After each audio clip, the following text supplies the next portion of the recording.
DNA TV మన రాష్ట్రం మన ఛానల్. ప్రధానిగా నరేంద్ర మోదీ విజయవంతంగా 12 ఏళ్లు పూర్తి చేసుకున్న సందర్భంగా కేంద్ర కేబినెట్ ప్రత్యేక సమావేశం నిర్వహించింది. సమావేశంలో కేబినెట్ సభ్యులందరూ చప్పట్లతో మోదీకి ఘనంగా శుభాకాంక్షలు తెలిపారు. ఆయన సుదీర్ఘ సేవలను గుర్తిస్తూ అభినందన తీర్మానం చేశారు. ఈ 12 ఏళ్ల కాలంలో దేశ గతిని మార్చే ఎన్నో చారిత్రాత్మక నిర్ణయాలు తీసుకున్నారని కేంద్ర మంత్రులు ప్రశంసించారు. మౌలిక సదుపాయాల అభివృద్ధి, డిజిటల్ ఇండియా, ఆర్థిక సంస్కరణలతో భారత్ ప్రపంచ వేదికపై కొత్త గుర్తింపు సాధించిందని కొనియాడారు. దేశ ప్రజల ఆకాంక్షలకు అనుగుణంగా పాలన సాగిస్తున్న మోదీ నాయకత్వం వల్లనే భారత్ కొత్త శిఖరాలు అందుకుంటుందని మంత్రులు పేర్కొన్నారు. భారతీయ చలనచిత్ర పరిశ్రమలో తనదైన ముద్ర వేసిన ప్రఖ్యాత సినీ దర్శకుడు భారతీ రాజా కన్నుమూశారు. గ్రామీణ నేపథ్య చిత్రాలకు సరికొత్త ప్రాణం పోసిన ఆయన వయసు 84. భారతీ రాజా మృతి పట్ల సినీ, రాజకీయ ప్రముఖులు సంతాపం వ్యక్తం చేస్తున్నారు. భారతీ రాజా మరణంపై AP CM Chandrababu Naidu social media X వేదికగా స్పందించారు. భారతీ రాజా మరణం బాధాకరం. తెలుగు, తమిళ చిత్ర పరిశ్రమలకు ఆయన చిరస్మరణీయ చిత్రాలు అందించారని పోస్టు చేశారు. భారతీయ సినీ రంగానికి ఆయన మరణం తీరని లోటు.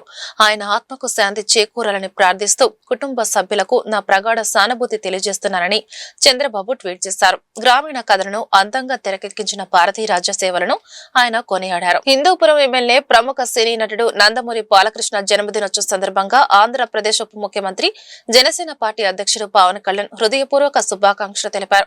హీరోగా మరిన్ని విజయాలు సాధించాలని, ప్రజలకు మరింత సేవ చేయాలని ఆకాంక్షించారు. ప్రఖ్యాత హీరో, హిందూపురం శాసనసభ సభ్యులు నందమూరి బాలకృష్ణకి హృదయపూర్వక జన్మదిన శుభాకాంక్షలు. హీరోగా మరిన్ని విజయాలు అందుకోవాలని, ప్రజలకు ఇంకా గొప్ప సేవలు అందించాలని కోరుకుంటున్నారు.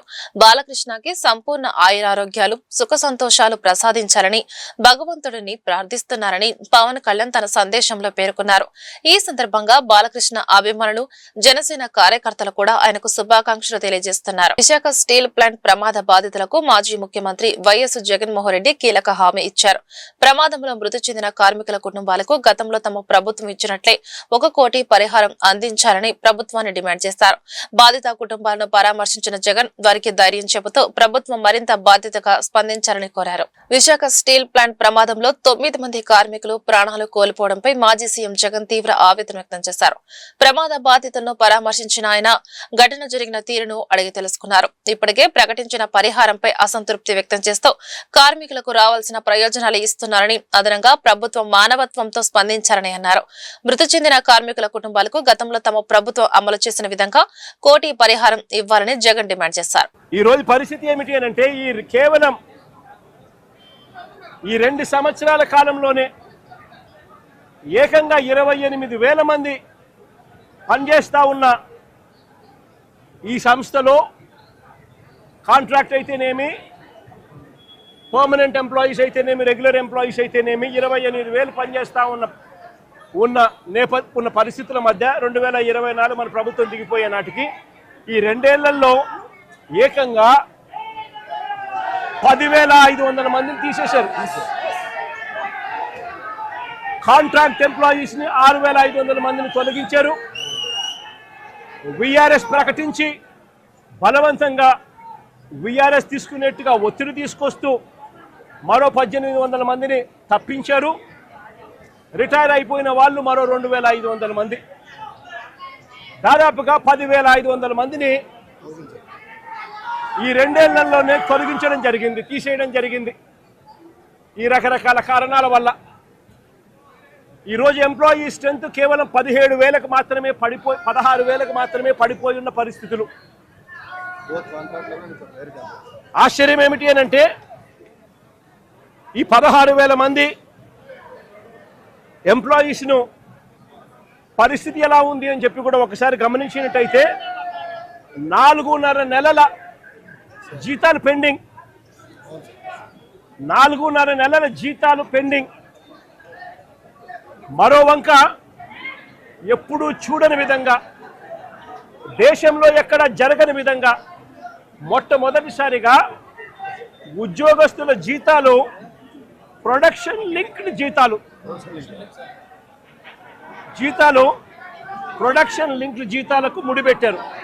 అంటే ప్రొడక్షన్ ఈ మేరకు వస్తేనే మీకు ఈ మేరకు జీతాలు వస్తాయి, ప్రొడక్షన్ ఈ మేరకు రాకపోతే మీకు జీతాలు ఈ మేరకు రావు అని చెప్పి మొట్టమొదటిసారిగా జీతాలు యోగాంధ్ర 2026 కార్యక్రమంలో భాగంగా ఎన్టీఆర్ జిల్లా ఇబ్రహీంపట్నం పవిత్ర సంగమం వద్ద నిర్వహించిన పర్యాటక థీమ్ యోగా కార్యక్రమం ఘనంగా జరిగింది. జిల్లా కలెక్టర్ లక్ష్మీషా, ఎమ్మెల్యే వసంత వెంకటకృష్ణ ప్రసాద్, ఆయుష్ డైరెక్టర్ రోణంకి గోపాలకృష్ణ పాల్గొని యోగా ప్రాధాన్యతని వివరించారు. కృష్ణ తరంగాల నడుమ పవిత్ర సంగమం వద్ద యోగా సాధనతో ఆధ్యాత్మిక ఆరోగ్య సందేశాన్ని ప్రజల్లోకి తీసుకెళ్లారు. యోగాంధ్ర 2026లో భాగంగా జిల్లా ఆయుష్, పర్యాటక, వైద్య ఆరోగ్య, రెవెన్యూ, విద్య, మున్సిపల్ తదితర శాఖల సంయుక్త ఆధ్వర్యంలో ప్రత్యేక యోగా కార్యక్రమం నిర్వహించారు. అధికారులు, విద్యార్థులు యోగా ఔత్సాహికులతో కలిసి కలెక్టర్ లక్ష్మీషా, ఎమ్మెల్యే వసంత వెంకటకృష్ణ ప్రసాద్ యోగాసనాలు అభ్యసించారు. ఈ సందర్భంగా మాట్లాడిన కలెక్టర్ లక్ష్మీషా, యోగా మన పూర్వీకులు అందించిన అమూల్యమైన వారసత్వ సంపద అని అన్నారు. శారీరక, మానసిక ఆరోగ్యానికి యోగా ఎంతో ఉపయోగకరమని ప్రతి ఒక్కరూ రోజువారీ జీవితంలో భాగంగా చేసుకోవాలని సూచించారు. యోగాంధ్ర కార్యక్రమంలో భాగంగా మైలవరం కాన్స్టిట్యున్సీలో అయితే పవిత్ర సంగమం ఉందో ఇక్కడ మున్సిపాలిటీ కొండపల్లి మున్సిపాలిటీ పరిధిలో పర్యాటక ప్రాంతాల్లో యోగా కార్యక్రమం ఈ థీమ్తో రాష్ట్ర వ్యాప్తంగా జరుగుతూ ఉన్నాయి. దాంట్లో భాగంగా ఎన్టీఆర్ జిల్లాలో పవిత్ర సంగమం అనే ఒక మంచి tourist destination government of Andhra Pradesh decide చేసి ఈరోజు గౌరవ ఎమ్మెల్యే గారు, అలాగే కార్పొరేషన్ చైర్పర్సన్ గారు, వైస్ చైర్పర్సన్స్, అలాగే అధికారులందరితో కలిసి ఆయుష్ డిపార్ట్మెంటు, అట్లాగే రెవెన్యూ డిపార్ట్మెంటు, కొండపల్లి మున్సిపాలిటీ, అలాగే మెడికల్ డిపార్ట్మెంటు ప్రతి ఒక్కరితో కలిసి ఈ కార్యక్రమం చేయడం జరుగుతూ ఉంది. దీని ముఖ్య ఉద్దేశం యోగా కార్యక్రమాలని, యోగా గురించి ప్రజల అవగాహన తీసుకురావడం, అలాగే మన జిల్లాలో ఉన్న పర్యాటక ప్రాంతాల గురించి అవగాహన, అలాగే పబ్లిసిటీ కూడా తీసుకురావడం, ఈ రెండు ఒకే వేదిక మీదుగా నిర్వహించుకోబోతున్నాము. దీంట్లో యోగాంధ్ర కార్యక్రమం మీకు అందరికీ తెలుసు. ప్రతి ఒక్కరు ప్రతిరోజు యోగా చేయాలి, ఆరోగ్యవంతమైన జీవితం గడపడంతో పాటు స్వర్ణాంధ్రప్రదేశ్ అలాగే వికసిత భారత్కి ప్రతి ఒక్కరు సహకరించిన ఉద్దేశంతో హెల్తీ వెల్తీ హ్యాపీ ఆంధ్రప్రదేశ్కి ఫస్ట్ స్టెప్గా యోగాంధ్ర కార్యక్రమాన్ని గౌరవ ముఖ్యమంత్రి వర్లు, ఉప ముఖ్యమంత్రి వర్లు అందరూ ఎవరు నిలబడొద్దు. ఈ కార్యక్రమం దయచేసి అందరూ కూర్చోవాలి. ఈ కార్యక్రమాన్ని ఒక్క 10 minutes లో మొత్తం అయిపోతుంది. దయచేసి అందరూ కూర్చోవాలి.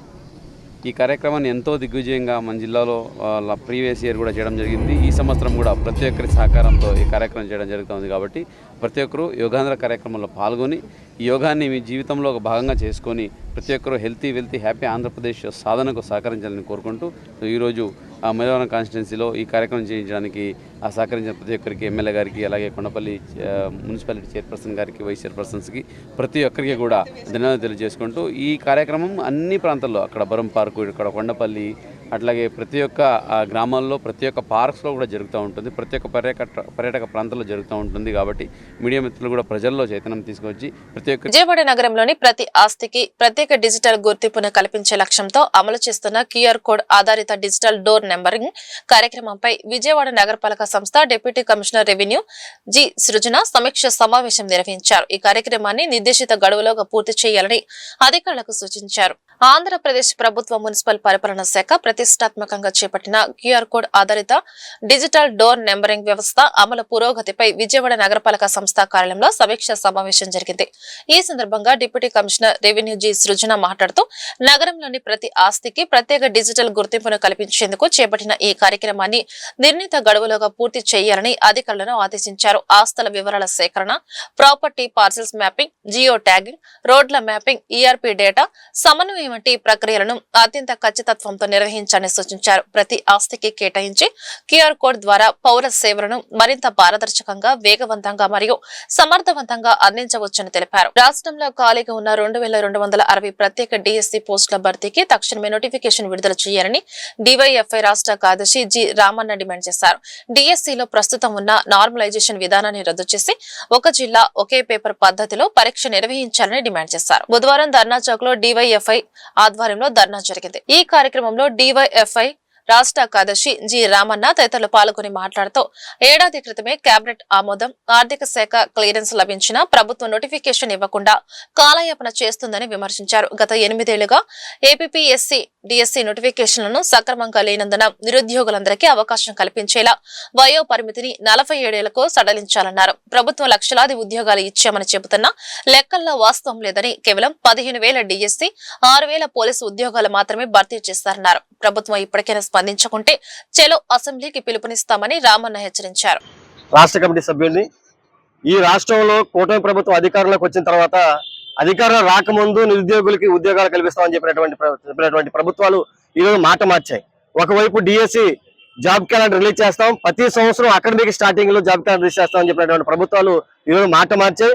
తక్షణమే ఈ రాష్ట్రంలో ఖాళీగా ఉన్నటువంటి రేపు 12-13 తేదీల్లో స్కూళ్లు రీఓపెన్ కాబోతా ఉన్నాయి. ఈ రాష్ట్రంలో అనేక స్కూళ్లు ఉపాధ్యాయులు లేక అల్లాడిపోతున్నటువంటి విద్యార్థులు ఉన్నారు. కాబట్టి తక్షణమే ఈ రాష్ట్రంలో స్కూళ్లు భర్తీ, టీచర్ పోస్టులు భర్తీ చేయాలి. మెగా డిఎస్సి, అదేవిధంగా ఈ రాష్ట్రంలో ఖాళీగా ఉన్నటువంటి ప్రభుత్వ శాఖల్లో ఖాళీగా ఉన్నటువంటి పోస్టులు కూడా భర్తీ చేయాలని చెప్పి. నా పేరు జి రామన్న, డివైఎఫ్ఐ రాష్ట్ర కార్యదర్శి.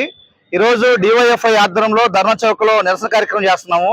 ముఖ్యంగా రాష్ట్ర ప్రభుత్వం గత సంవత్సరం క్రితమే స్పెషల్ డిఎస్సి నోటిఫికేషన్ కోసం దాదాపు 2240 పోస్టులకు ఆమోదించింది, కేబినెట్ ఆమోదించింది, ఫైనాన్స్ క్లియరెన్స్ కూడా ఇచ్చేసింది. కానీ దాదాపు సంవత్సరం గడుస్తా ఉన్నా అదిగో ఇదిగో అని చెప్పి స్పెషల్ డిఎస్ సంబంధించిన దాన్ని వాయిదా వేస్తా ఉన్నారు. ఈ రోజు మేము ప్రభుత్వాన్ని అడుగుతున్నాం, నిలవేస్తున్నాం, ఇప్పటికైనా ప్రత్యేక అవసరాల విద్యార్థుల కోసం అట్లాగే నిరుద్యోగుల కోసం స్పెషల్ డిఎస్ నోటిఫికేషన్ తక్షణమే విడుదల చేయాలని చెప్పేసి మా మొదటి డిమాండ్. అట్లాగే గత 8 ఏళ్ల నుంచి సగటున రెగ్యులర్ నోటిఫికేషన్ సరిగ్గా లేదు, అది ఏపీపీఎస్ కానీ అలాగే డిఎస్సి కానీ ఇతర అనేక నోటిఫికేషన్లు కానీ. ఈ నేపథ్యంలో వయోపరిమితి నిరుద్యోగులందరూ కూడా అవకాశం కల్పించాలంటే వయోపరిమితి కనీసం 40 ఏళ్ల వరకు సడలింపు ఇవ్వాలనేటువంటిది మా రెండో డిమాండ్. అట్లాగే గత డిఎస్సిలో ఇప్పటికే అనేక మంది నిరుద్యోగులు అనుమానాలు వ్యక్తం చేస్తున్నారు, ఆందోళన వ్యక్తం చేస్తున్నారు. కారణం నార్మలైజేషన్ వల్ల. అందుకే నార్మలైజేషన్ రద్దు చేసి ఒకే జిల్లాకు ఒకే పేపర్ పెట్టాలనేటువంటిది మా మూడో డిమాండ్. ఈ 3 డిమాండ్ తో పాటు ఇదివరకే ప్రభుత్వాలు ఈ రోజు ఇప్పటికే దాదాపు ముఖ్యమంత్రి గారు చెప్పారు, దాదాపు 4,73,000 ఉద్యోగాలు ఇదివరకే ఇచ్చేసామని చెప్పారు. ఆయన డిసెంబర్ చెప్తే ఫిబ్రవరి. విశాఖ స్టీల్ ప్లాంట్ లో జరిగిన ఘోరం ప్రమాదంపై ట్రేడ్ యూనియన్లు తీవ్ర ఆగ్రహం వ్యక్తం చేశాయి. ఈ ప్రమాదానికి యాజమాన్య నిర్లక్ష్యమే కారణమని ఆరోపిస్తూ ప్లాంట్ సీఎండీ ప్రభాకర్ ను వెంటనే అరెస్టు చేయాలని డిమాండ్ చేశాయి. ప్రమాదంలో మృతుల సంఖ్య 9కి చేరగా బాధిత కుటుంబాలకు భారీ పరిహారం ప్రకటించాలని కూడా కోరాయి. విశాఖ స్టీల్ ప్లాంట్ లో జూన్ 8న జరిగిన ప్రమాదం వెనుక యాజమాన్య నిర్లక్ష్యమే ఉందని అఖిలపక్ష రాష్ట్ర ట్రేడ్ యూనియన్లు ఆరోపించాయి.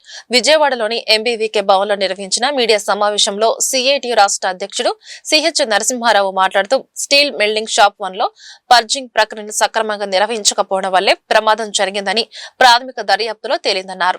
6 నెలల క్రితమే కార్మికుల భద్రతా సమస్యలపై యాజమాన్యాన్ని హెచ్చరించినప్పటికీ సీఎండీ ప్రభాకర్ స్పందించలేదని విమర్శించారు.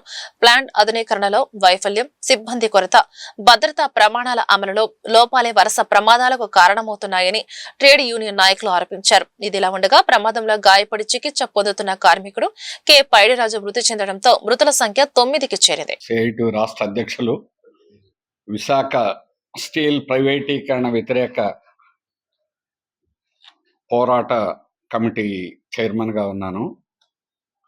విశాఖ స్టీల్ పునాదుల దగ్గర నుంచి ప్రారంభం నుంచి కూడా నేను ప్రత్యక్షంగా స్టీల్ యూనియన్లతో అక్కడ కలిసి పనిచేస్తున్నాం. కార్మికుల యొక్క విషయాల్లో జోక్యం చేసుకుంటున్నాం.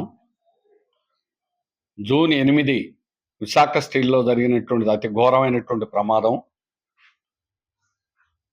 దీనికి యాజమాన్యం ప్రధానమైనటువంటి బాధ్యత. స్టాండర్డ్ ఆపరేటింగ్ ప్రొసీజర్ ఏదైతే ఉందో భద్రతా ప్రమాణాలు పాటించడంలో యాజమాన్యం పూర్తిగా వైఫల్యం చెందింది. దానివల్ల ఈ ప్రమాదం జరిగింది. Purging process, steel melting shop SMS1 machine 2 నుంచి వచ్చేటువంటి ల్యాడిల్లో ఈ ప్రమాదం జరగడానికి ప్రధానమైనటువంటి కారణం పర్జింగ్ ప్రాసెస్ సక్రమంగా నిర్వహించకపోవడం, అక్కడ ఉపయోగిస్తున్నటువంటి రా మెటీరియల్ ముడి ఖనిజాలలో శుద్ధి చేసి. విద్యాధరపురంలోని చారిత్రక దళవాయి సుబ్బారామయ్య ఉన్నత పాఠశాల పునర్నిర్మాణ పనులను తక్షణమే పూర్తి చేయాలని సిపిఐ నగర కార్యదర్శి జి కోటేశ్వరరావు డిమాండ్ చేశారు. పనులు ప్రారంభించి 4 ఏళ్లు గడుస్తున్నా పనులు ముందుకు సాగడం లేదని ఆవేదన వ్యక్తం చేశారు.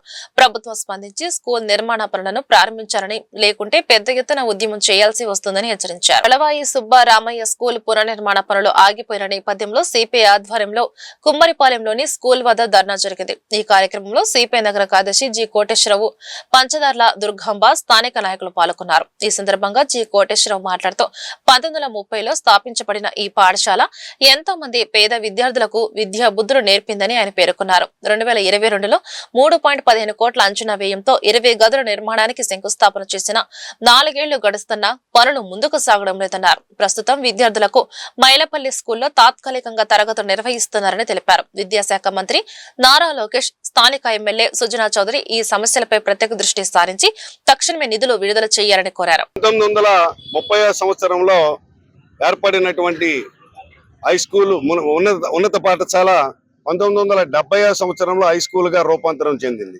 వేలాది మంది విద్యార్థులకు విద్యాబుద్ధులు నేర్పించినటువంటి స్కూల్ ఇది. ఈ స్కూలు నిర్మాణానికి శ్రీకారం చుట్టడంలో నాటి గత ప్రభుత్వం కానీ నేటి ప్రభుత్వం కానీ అలసత్వం వహిస్తా ఉన్నారు. సుమారు 3,15,00,000 రూపాయల వ్యయం అంచనాలతోటి 20 గదుల నిర్మాణానికి శ్రీకారం చుట్టేదాని కోసం 2022 సంవత్సరంలో శంకుస్థాపన చేశారు. దాదాపు 4 సంవత్సరాలు అవుతుంది. ఎక్కడ వేసిన గొంగలే అక్కడే అన్న చందంగా ఉన్నది. ఆ రోజున శంకుస్థాపన చేసే నాటికి ఈ స్కూల్లో దాదాపు 660 మంది విద్యార్థులు ఉన్నారు. నేడు వీరందరినీ కూడా క్లాసులు నిర్వహించుకునేటటువంటి దానికోసం తాత్కాలికమైనటువంటి క్లాసుల నిర్వహణ మైలుపల్లి పోలీస్ స్కూల్లో జరుగుతూ ఉన్నది, వెనక భాగంలో ఉన్నటువంటి ప్రాథమిక పాఠశాలలో. కాబట్టి సరైనటువంటి సౌకర్యాలు లేక క్లాస్ రూములు సరిపడా లేకపోవడంతో ఈ గణనీయమైనటువంటి సంఖ్య 660 నుంచి 400 చిల్లరకి పడిపోయింది విద్యార్థుల యొక్క సంఖ్య. కాబట్టి విద్యారంగం పైన ఈ ప్రభుత్వం యొక్క నిర్లక్ష్యానికి గీటురాయిగా కనబడతా ఉంది దళవాయి సుబ్రహ్మణ్య స్కూల్. అందుకని తక్షణమే స్పందించి ఈ యొక్క స్కూల్ నిర్మాణానికి చర్యలు చేపట్టడం ద్వారా పేద మధ్యతరగతి ప్రజానీకం నివసించేటటువంటి విద్యాధరపురం ప్రాంతంలో చదువుకునేటటువంటి అవకాశం కల్పించాలని చెప్పి సిపిఐగా డిమాండ్ చేస్తా ఉన్నాం. ఒకనాడు ఇది అంతా కూడా దళవాయి సుబ్రహ్మణ్య గారు ఒక సాహిత్యవేత్త, ఒక కళాకారుడు, పేద విద్యార్థులు చదువుకోవాలనేటటువంటి లక్ష్యంతో ఆయన దానాన్ని ఆంధ్ర రాష్ట్రంలో అధికారంలోకి వచ్చిన కూటమి ప్రభుత్వం గత 2 ఏళ్లుగా ప్రజలను వెన్నుపోటు పొడుస్తూనే ఉందని వైఎస్ఆర్సీపీ మాజీ మంత్రి వెల్లంపల్లి శ్రీనివాసరావు విమర్శించారు. కూటమి ప్రభుత్వం మాటలకే పరిమితమైందని, అభివృద్ధి అనేది ఎక్కడా కనిపించడం లేదని ఆరోపించారు. విజయవాడ పశ్చిమ నియోజకవర్గంలోని భవానీపురంలో వెన్నుపోటుకు 2 ఏళ్ల కార్యక్రమాన్ని పశ్చిమ వైసీపీ ఆధ్వర్యంలో జరిగింది. ఈ కార్యక్రమానికి వైసీపీ పశ్చిమ నియోజకవర్గ ఇన్ఛార్జ్ వెల్లంపల్లి శ్రీనివాసరావు, ఎమ్మెల్సీ రుహుల్లా, మాజీ మేయర్ భాగ్యలక్ష్మి, మాజీ కార్పొరేటర్లు, వైసీపీ డివిజన్ ఇన్ఛార్జీలు, కార్యకర్తలు పెద్ద ఎత్తున పాల్గొన్నారు.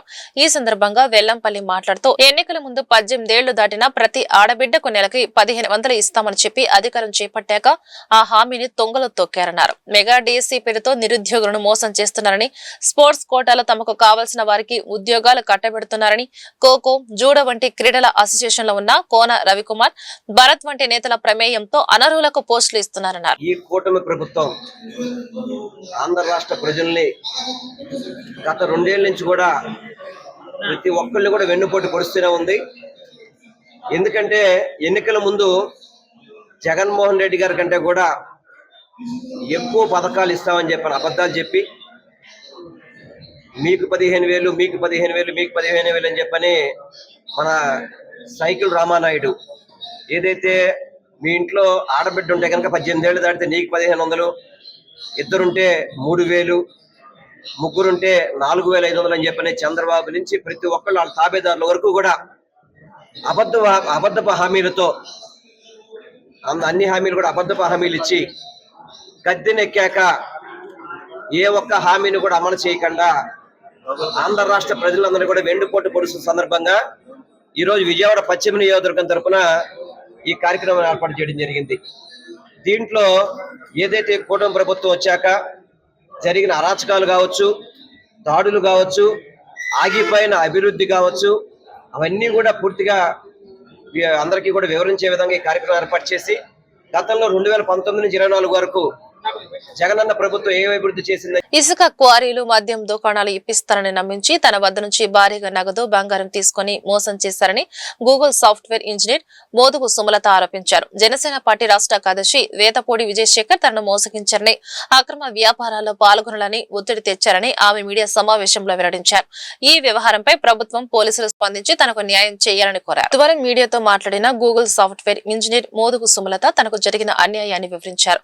కరోనా కాలంలో వేతపూడి విజయశేఖర్ తో పరిచయం ఏర్పడిందని 2024లో తమ పార్టీ అధికారంలోకి వచ్చిన తర్వాత ఇసుక క్వారీలు 5 మద్యం దుకాణాలు ఇప్పిస్తానని గ్రానైట్ వ్యాపారంలో భాగస్వామిని చేస్తానని నమ్మించారని తెలిపారు. ఆ నమ్మకంతో పలు విడతలుగా సుమారు 1.20 కోట్లు అందులో 90 లక్షల బ్యాంకు ద్వారా చెల్లించారని అలాగే 288 గ్రాముల బంగారం కూడా ఇచ్చారని చెప్పారు. గత 3 ఏళ్లుగా విజయశేఖర్ కుటుంబానికి ఆర్థికంగా అండగా నిలిచారని వెల్లడించారు. పార్టీ అధికారంలోకి వచ్చిన తర్వాత విజయశేఖర్ కు నామినేటెడ్ డైరెక్టర్ పదవి రావడంతో తనను దూరం పెట్టడం ప్రారంభించారని ఆరోపించారు. అనంతరం డ్రగ్స్ స్మగ్లింగ్ వంటి అక్రమ వ్యాపారాల్లో పాల్గొనాలని ఒత్తిడి తెచ్చారని అందుకు నిరాకరించడంతో భౌతిక దాడికి కూడా పాల్పడ్డారని వాపోయాడు. ఈ విషయమే పార్టీ ముఖ్య నేతలను పోలీసులను ఆశ్రయించినా ఎలాంటి చర్యలు తీసుకోలేదని తెలిపారు. పైగా తనను చంపేస్తామంటూ బెదిరింపు కాల్స్ వస్తున్నాయని ఆరోపించారు. ఈ ఘటన కారణంగా కుటుంబ సభ్యులు కూడా తనను దూరం పెట్టారని ప్రస్తుతం తీవ్ర మానసిక వేదన అనుభవిస్తున్నారని ఆవేదన వ్యక్తం చేశారు. నా పేరు మోదుగు సుమలత. నేను గూగుల్లో సాఫ్ట్వేర్ ఇంజనీర్గా వర్క్ చేస్తున్నాను. కరోనా టైంలో నాకు మా హస్బెండ్ తరఫున రిలేటివ్స్ అయిన Vethapudi Vijayasekhar Janasena party state secretary అతను నాకు పరిచయం అయ్యాడు. పరిచయం అయిన టైంలో అతని దగ్గర ఏమీ లేవు, అంటే ఒక పార్టీ పదవి తప్ప ఫినాన్షియల్గా కానీ ఎలాంటి బ్యాక్గ్రౌండ్ లేని వ్యక్తి. అలా పరిచయమైన వ్యక్తి 2024లో ఖచ్చితంగా మా పార్టీ అధికారంలోకి వస్తుందని చెప్పేసి నాకు మాయమాటలు చెప్పేసి ఇసుపారలు ఇప్పిస్తాను, 5 వైన్ షాపులు ఇప్పిస్తాను, గ్రనైట్లో నిన్ను పార్ట్నర్షిప్ చేస్తాను అని చెప్పేసి నా దగ్గర కొద్ది కొద్దిగా డబ్బులు తీసుకోవడం స్టార్ట్ చేశాడు. ఇంకా ప్రతిదీ నమ్మబుల్గా, అంటే ప్రతి విషయంలోనూ అన్ని విధాలుగా నన్ను నమ్మించి నా దగ్గర డబ్బులు 1,20,00,000 బ్యాంక్ ట్రాన్సాక్షన్స్ మొత్తం 90 లక్షలు అతనికి వాళ్ళ ఫ్యామిలీ మొత్తానికి 3 ఇయర్స్ నేనే పోషించి వాళ్ళ ఫ్యామిలీ మొత్తాన్ని నేనే చూసుకున్నాను.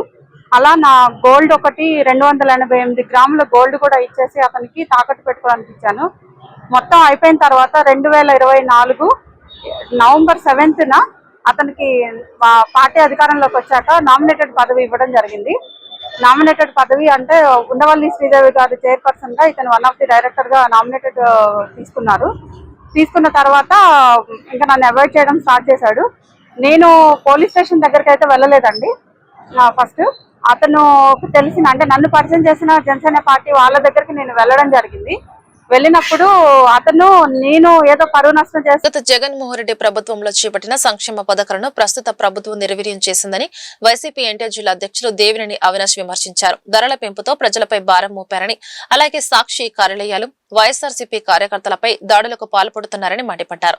కూటమి ప్రభుత్వ వైఫల్యాలను ప్రజల్లోకి తీసుకెళ్లి జగన్ 2.0లో తమ పోరాట పటిమను చూపిస్తామని ఆయన హెచ్చరించారు. విజయవాడ తూర్పు నియోజకవర్గంలో వైసీపీ శ్రేణులు చంద్రబాబు వెన్నుపోటుకు 2 ఏళ్లు అనే నిరసన కార్యక్రమాన్ని చేపట్టాయి. ఈ సందర్భంగా బ్లాక్ బెలూన్లు ఎగరవేసి కూటమి ప్రభుత్వంపై తమ నిరసనను వ్యక్తం చేశారు. ఈ కార్యక్రమంలో జిల్లా పార్టీ అధ్యక్షుడు దేవినేని అవినాష్ తో పాటు పార్టీ ముఖ్య నేతలు, మాజీ ప్రజా ప్రతినిధులు పాల్గొన్నారు. ఈ సందర్భంగా దేవినేని అవినాష్ మాట్లాడుతూ గత జగన్మోహన్ రెడ్డి ప్రభుత్వంలో చేపట్టిన సంక్షేమ పథకాలను ప్రస్తుత ప్రభుత్వం నిర్వీర్యం చేసిందని, ప్రజలను మోసం చేస్తూ రెడ్ బుక్ రాజ్యాంగాన్ని అమలు చేస్తుందని ఆరోపించారు. వాళ్ళు చేసిన దౌర్జన్యాలు ఎందుగా మన ప్రజానికం దగ్గరికి తీసుకెళ్ళాలి. అదేవిధంగా మన సాక్షి ఆఫీస్ మీద దాడి చేశారు. కార్పొరేటర్లు కానివ్వండి, లేకపోతే జిల్లా టీడీపీ అధ్యక్షురాలు కానివ్వండి, రామ్మోహన్ వాళ్ళ అబ్బాయి కానివ్వండి, ఏ విధంగా దాడి చేశారో ఒకసారి మీరు అందరూ గారు చూడండి.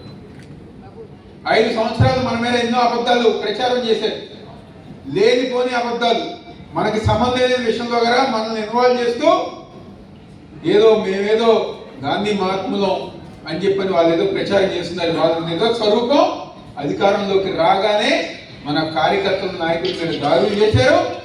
పార్టీ ఆఫీసుల మీద కానివ్వండి, లేకపోతే మన సాక్షి పత్రిక ఆఫీస్ మీద కానివ్వండి, వాళ్ళు దాడులు చేస్తున్నారు జరిగింది. ఈ యొక్క 2 సంవత్సరాల్లో కూటమి ప్రభుత్వంలో మన వైఎస్ఆర్ కాంగ్రెస్ పార్టీ ఎంతమంది చనిపోయారు.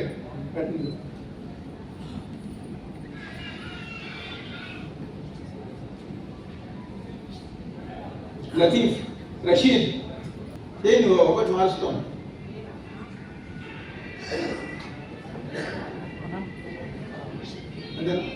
ఈ విధంగా అన్యాయంగా మన వైఎస్ఆర్ కాంగ్రెస్ పార్టీ నాయకుల్ని, కార్యకర్తల్ని 2 ఏళ్ళు చంద్రబాబు నాయుడు గారి కూటమి ప్రభుత్వం ఇస్తానన్న హామీని ఏ ఒక్కటిగా నెరవేర్చకుండా, చేస్తానని చెప్పిన సూపర్ 6 హామీలు ఏ ఒక్కటిగా అమలుపరచకుండా ఈ 2 సంవత్సరాలు గారా ప్రజానీకానికి వెన్నుపోటు పొడిచింది ఈరోజు ఈ కూటమి ప్రభుత్వం, చంద్రబాబు నాయుడు ప్రభుత్వం. ఈరోజు ఎక్కడికి వెళ్ళినా వాళ్ళు భజన చేసుకుంటున్నారు. ఈ వార్తలు ఇంతటితో సమాప్తం. నమస్కారం.